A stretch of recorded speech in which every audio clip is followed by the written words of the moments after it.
How's it going, guys? I'm RJ with Xprite. Today we're going to show you how to install foot pegs on a 2018 JL. What we're going to do first is remove this plastic cover right here. Once that's removed, you'll expose this harness and you'll be able to unclip that as well. Next thing you want to do is unbolt this lever right here.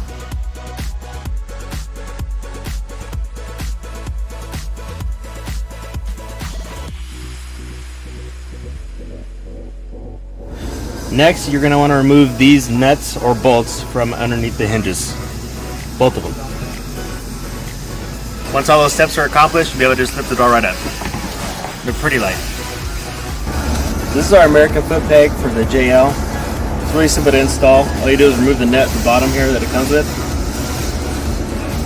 and then go ahead and slide it into the slot. Once it's done, you'll just screw the nut back on.